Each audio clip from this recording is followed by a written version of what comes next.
জীবনে যখন পারিপার্শ্বিক পরিস্থিতির কারণে কিংবা মানুষের কটাক্ষ শুনতে শুনতে আমরা হেরে যেতে বসি, ঠিক সেই সময় একটিবার আয়নার সামনে গিয়ে দাঁড়ানো দরকার।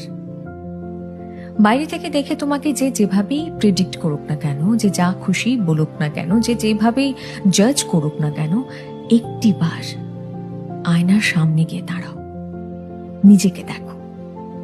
একটিবার নিজেকে বলো, listen sweetheart, I am proud of you.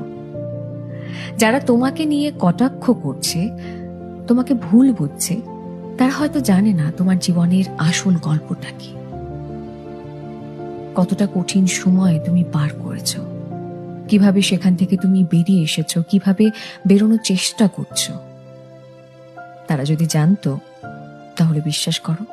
তারা প্রত্যেকে একটা কথাই বলতো, এত কিছু হওয়ার